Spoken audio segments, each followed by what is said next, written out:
호주라는 나라, 지금은 세계에서 가장 살기 좋은 나라 중 하나로 손꼽히지만 불과 150년 전만 해도 이곳은 영국이 범죄자들을 버리던 지구 반대편에 있는 감옥이었거든요. 태어나자마자 기대 수명이 34세밖에 안 됐고 사람들은 뜨거운 태양 아래서 강제 노동에 시달렸습니다. 그런데 어떻게 범죄자들의 유배지였던 이곳이 세계에서 가장 살기 좋은 도시인 시드니와 멜버른을 가진 나라로 바뀔 수 있었을까요? 범죄자들의 유배지에서 꿈의 나라가 되기까지 호주의 역사를 처음부터 끝까지 파헤쳐 보겠습니다. 호주 대륙에 사람이 살기 시작한 건 무려 6만 5천 년 전의 일인데요. 마지막 빙하기가 끝나갈 무렵 동남아시아에서 건너온 사람들이 최초의 주인이 됐습니다. 이들은 시간이 지나면서 거대한 대륙 전체로 퍼져나갔고 북쪽 토레스 해협 섬들부터 남쪽 태즈메이니아까지 구석구석 정착하게 됐죠. 이 사람들이 바로 현대 원주민 애버리진의 조상들이었는데 수천 년에 걸쳐 500개가 넘는 부족 집단을 형성했고 각각 고유한 언어와 영토를 가지고 있었습니다. 원주민들의 삶은 수만 년 동안 큰 변화 없이 평화롭게 이어졌는데 17세기 초에 일어난 한 사건이 모든 것을 뒤바꿔 놓게 됩니다. 15세기 후반부터 17세기까지 이어진 대항해 시대, 수많은 유럽인들이 배를 타고 미지의 세계를 탐험하며 아시아와 아메리카의 신비로운 시장과 교역로를 개척하고 있었거든요. 이 시기에 흥미로운 이론 하나가 유럽 지식인들 사이에서 다시 떠올랐는데 고대부터 전해져 내려온 가설이었습니다. 지구의 균형을 유지하려면 북반구의 대륙들과 균형을 맞출 거대한 남쪽 대륙이 있어야 한다는 거였죠. 라틴어로 테라 아우스트랄리스, 즉 남쪽의 땅이라고 불렸는데 이 전설의 대륙이 마침내 유럽인의 눈에 포착된 건 1606년의 일이었습니다. 네덜란드 탐험가들이 호주 해안을 처음 목격했지만 정착은 하지 않았습니다. 당시 네덜란드 동인도 회사의 주요 관심사는 어디까지나 황금알을 낳는 인도네시아의 향신료 무역이었거든요. 이 먼 오지에 식민지를 세우는 게 수지가 안 맞는다고 판단한 겁니다. 그래서 유럽인들의 호주 탐험은 거의 100년 동안 중단됐고 18세기가 되어서야 영국의 제임스 쿡 선장이 남태평양 항해를 시작하면서 이 남쪽 땅에 대한 관심이 다시 살아났습니다. 쿡 선장은 1768년부터 세 차례의 원정을 통해 유럽 항해사 중 가장 선구적인 태평양 탐험을 수행했는데요. 호주와 뉴질랜드뿐 아니라 하와이, 피지 같은 태평양 섬들도 탐사했습니다. 1770년 4월 그는 호주 동쪽 해안을 처음 목격하고 승무원 몇 명과 함께 상륙했는데 배에 타고 있던 식물학자 조지프 뱅크스가 수많은 자연 표본을 채집한 덕분에 그 지역을 보타니 베이라고 이름 붙였죠. 일주일간 주변을 탐험하고 현지 원주민들과 접촉을 시도한 뒤 쿡 선장은 닻을 올리고 북쪽으로 더 항해하며 해안을 따라 다른 지역들을 탐사했고 전체 지역을 뉴사우스 웨일스라는 이름으로 영국령이라고 선언했습니다. 1771년 본국에 돌아온 쿡 선장은 자신의 발견을 정부에 보고하면서 보타니 베이 주변이 영국 식민지로 적합하다는 의견도 전달했는데요. 이후 10년간 태평양으로 2번 더 항해했지만 호주에는 다시 돌아오지 못했습니다. 1780년에 세 번째이자 마지막 항해 중 하와이에서 목숨을 잃었기 때문이죠. 쿡 선장만 이 시기에 호주 주변 바다를 탐험한 건 아니었어요. 1772년에는 프랑스 탐험가들도 태즈메이니아와 호주 서쪽 해안에 상륙하며 프랑스령이라고 선언했습니다. 영국과 프랑스 모두 대륙의 양쪽을 자국 영토라고 선언했지만 유럽에서 너무 멀기도 하고 어떻게 식민지를 세워야 할지 명확하지 않아서 실제 정착 노력은 전혀 이루어지지 않았는데요. 결국 영국이 뉴사우스 웨일스에 식민지 개척자들을 보내게 된 건 대서양 건너 북아메리카에서 벌어진 사건들 때문이었습니다.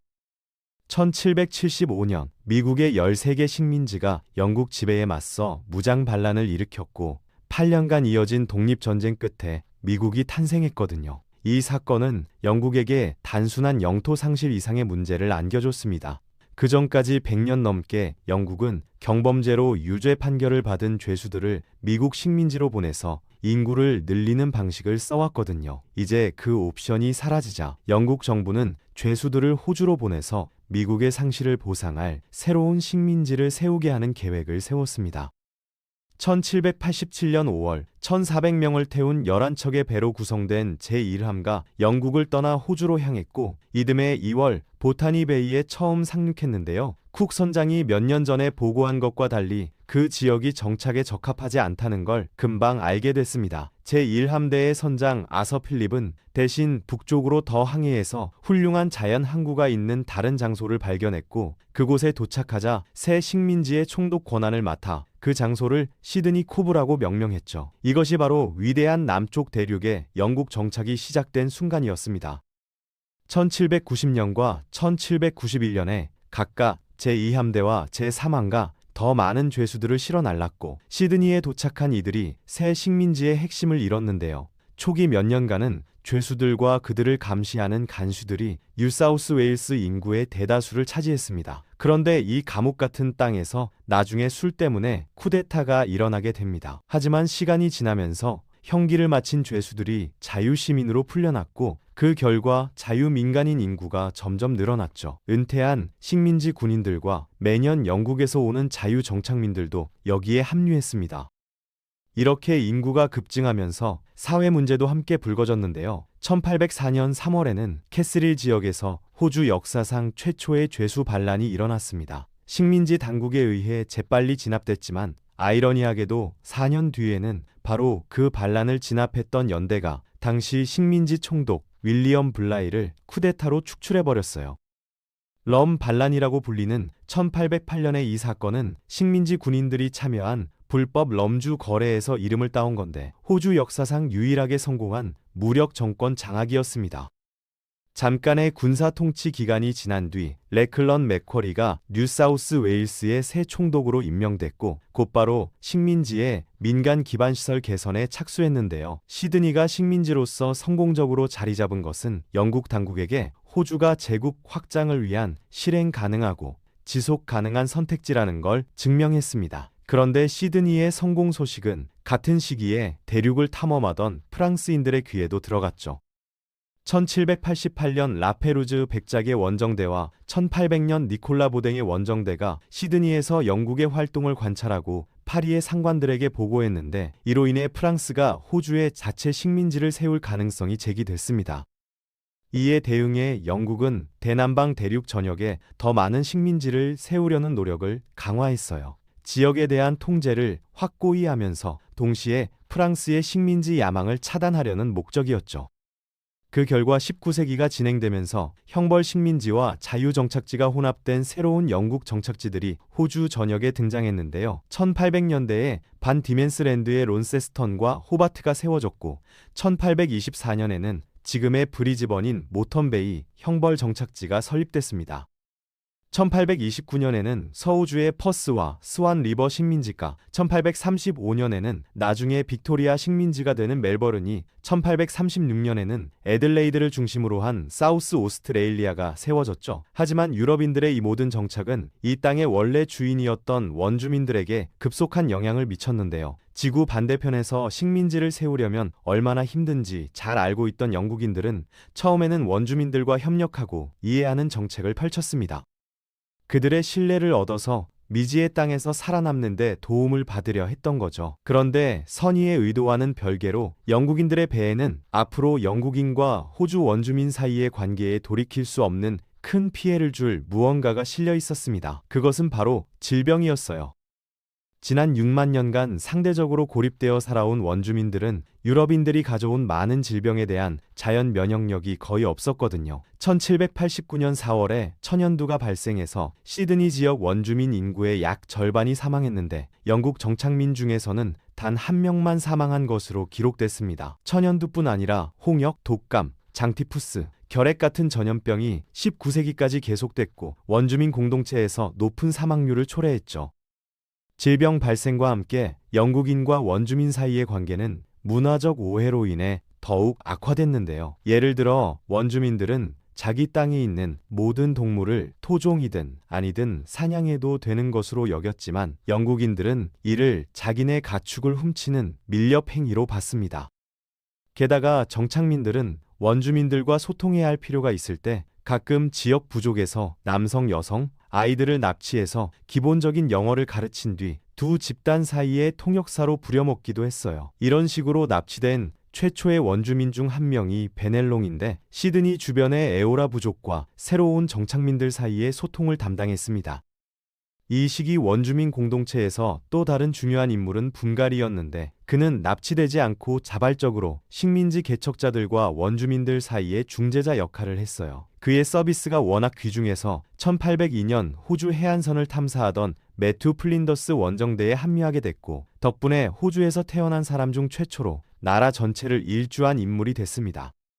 맥커리가 시드니 총독으로 임명될 무렵에는 확장되는 영국 정착지 내에서 원주민들을 보호하고 수용하려는 계획들이 추진되고 있었는데요. 학교와 농장이 건설되어 원주민들을 유럽식 생활 방식에 동화시키려 했고 교회와 선교 시설이 세워져 기독교 원리를 가르쳤습니다. 원주민 보호구역도 도입됐지만 두 집단 간에 더 나은 관계를 만들기 위한 이런 노력들은 종종 헛수고가 됐어요. 원주민의 땅이 영국인의 정착지로 잠식되면서 자원 경쟁이 벌어졌고 그 결과 프론티어 전쟁이라고 알려진 일련의 충돌이 18세기 후반부터 20세기 초까지 이어졌습니다. 이 폭력적인 대립은 종종 원주민들이 침입해오는 정착민들을 쫓아내려고 농장을 공격하고 농작물을 불태우고 가축을 빼앗고 일부 식민지 개척자들을 죽이면서 시작됐는데요. 이에 대응해 유럽 정착민들도 맞서 싸웠고 이 악순환의 폭력 속에서 양측 모두 무차별 학살이 벌어지곤 했습니다. 이건 발전서사의 그림자입니다. 19세기 초반 수십 년에 걸쳐 점점 더 많은 정착민들이 식민지에 도착해서 새로운 기회를 찾아 내륙 깊숙이 진출했는데요. 대부분은 계속해서 영국과 아일랜드 출신이었고 죄수 수송 관행은 1860년대까지 이어졌습니다. 하지만 영국뿐 아니라 독일, 스위스, 이탈리아 같은 유럽 다른 지역에서 오는 자유정착민들의 수가 1840년대 중반까지 크게 늘어나면서 자치의회의 설립과 민주개혁을 요구하는 목소리가 높아지기 시작했어요. 이것은 식민지 총독들의 전제적 통치에서 벗어나 최초의 주의회가 등장하는 중대한 전환점이었죠. 유럽 정착민들이 호주로 이주를 결정하는 중요한 이유 중 하나는 넓은 토지를 구입해서 농지로 만들 수 있는 점이었는데요. 토지 소유 자체만으로도 많은 정착민들에게 충분히 가치 있는 일이었지만 곧 땅 아래에 숨겨진 것이 소수의 행운아들의 운명을 바꿔놓게 됩니다. 그것은 바로 금이었어요. 금 매장지가 1823년에 이미 발견됐지만 1851년 에드워드 하그레이브스가 뉴사우스 웨일스의 바서스트 근처에서 금을 발견하면서 호주 역사상 가장 큰 골드러시가 시작됐습니다. 하그레이브스의 발견 이후 10년 만에 호주 인구는 1861년까지 43만 명에서 117만 명으로 급증했는데 인근 식민지뿐 아니라 영국, 미국, 중국 등 전 세계에서 남자들이 뉴사우스 웨일스와 빅토리아의 금광지대로 몰려들었기 때문이죠. 이렇게 광부들이 대거 유입되면서 강가나 땅 표면에서 쉽게 채취할 수 있던 금은 빠르게 고갈됐고 노다지를 터뜨리지 못한 사람들의 불만은 커져갔습니다. 특히 강압적인 행정부가 부과하는 지역 세금이 분노를 더했죠. 처음에는 평화로운 시위로 시작됐지만 곧 식민지 통치에 대한 공개적인 반란으로 번졌고 1854년 12월에 유레카 방책 전투가 벌어졌어요. 반란 광부들은 패배해서 즉시 반란죄로 체포됐지만 재판에서 무죄를 선고받았는데 이는 공정한 대우와 발언권을 위한 그들의 투쟁을 호주 대중이 폭넓게 지지했기 때문입니다. 바로 이 시점에서 법 앞에 평등, 즉 평등주의가 호주 사회의 핵심 가치 중 하나가 됐고 1850년대의 골드러시 이후 19세기 후반에는 더 넓은 경제 호황이 뒤따랐습니다. 이와 함께 주택, 소비재와 서비스의 발전이 이루어졌고 계속 확장되는 철도망으로 연결되는 더 많은 도시와 마을들이 생겨나는 도시 개발도 진행됐죠. 그러나 호주 사회의 모든 측면이 이 시기의 기회로부터 혜택을 받은 것은 아니었는데요. 농촌의 가난한 사람들은 점점 더 소외됐습니다. 스스로를 부양할 다른 방법이 없던 일부는 더 불법적인 수단으로 부를 얻기로 했고 부시레인저가 됐어요. 본질적으로 같은 시기 미국 서부의 무법자들과 같은 호주판 무법자였죠. 그들은 시골 지역을 돌아다니며 역마차나 지역 농장, 심지어 마을 은행까지 눈앞에 나타나는 모든 것을 대상으로 강도질을 했습니다. 이 범죄자들의 행적은 종종 미화되어 민중 영웅으로서의 명성을 얻게 됐는데 네드 켈리 같은 경우는 악명을 떨쳤고 그들의 이야기는 국가적 전설로 자리 잡았습니다. 호주의 호황기는 1890년대에 끝나게 되는데요. 실업률 증가, 노동자 파업, 노동조합의 등장으로 특징 지어지는 경제 침체기에 들어섰기 때문입니다. 이 시기에 경험한 문제들은 새롭고 뚜렷한 호주 국가 정체성의 부상을 가져왔어요. 모국인 영국과의 유대를 유지하면서도 식민 지배 밖에서 독립적인 길을 바라보는 정체성이었죠.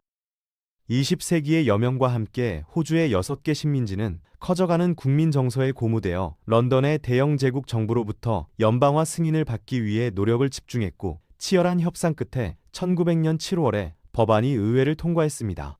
호주 연방은 총독 호프턴 경에 의해 1901년 2월 1일에 공식 선포됐고 에드먼드 바턴 경이 초대 총리로 취임했어요.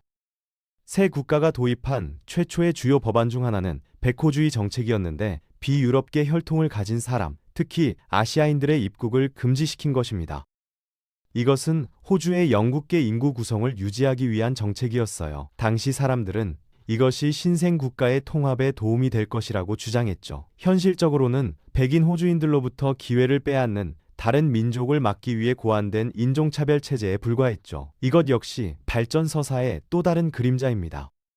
호주의 초기 역사는 거의 전적으로 모국인 영국과의 직접적인 관계에 의해 형성됐지만 20세기 초반이 되자 이 신생 국가는 제1차 세계대전의 발발로 돌이킬 수 없는 변화를 맞이하게 됩니다.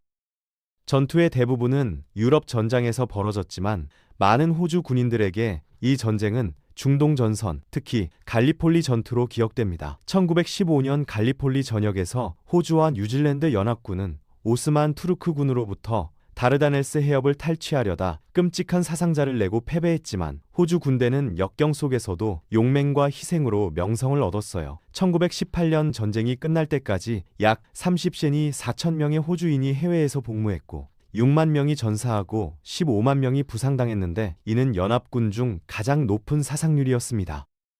전쟁이 끝난 후 호주는 명함이 교차하는 시기를 보냈는데요. 1931년 웨스트민스터 헌장에 따라 영국으로부터 자치령 지위를 부여받았지만 1930년대 초에는 경제 공황에 빠졌습니다. 힘들고 궁핍한 시기였음에도 호주의 상징적인 문화유산 중 일부가 이 시대에 만들어졌어요.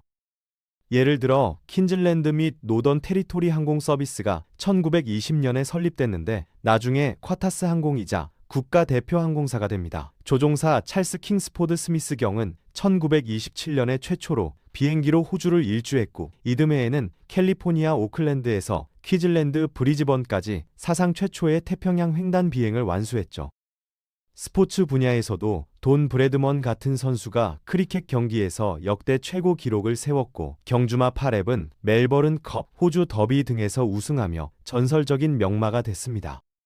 사소해 보일 수 있지만 이런 기록과 승리들은 암울한 경제 공황 속에서도 많은 호주인들에게 기쁨과 희망을 안겨줬어요. 1939년경에 호주의 경제 상황은 호전됐지만 인도 태평양 지역에 위치한 호주는 곧 일본 제국의 확장 야욕과 충돌하게 됩니다.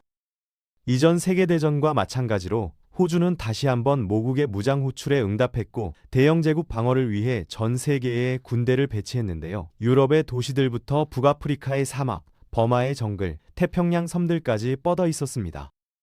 그러나 이전 전쟁과 달리 호주는 자국 영토의 공격을 받았어요. 일본 공군이 다윈시와 프루, 타운스빌 같은 북부 도시들에 폭격을 가했고 일본과 독일 해군은 호주 해역에서 잠수함전을 벌여 수많은 상선과 군함을 침몰시켰으며 심지어 1942년 6월에는 시드니 항구에 기습 공격까지 감행했습니다.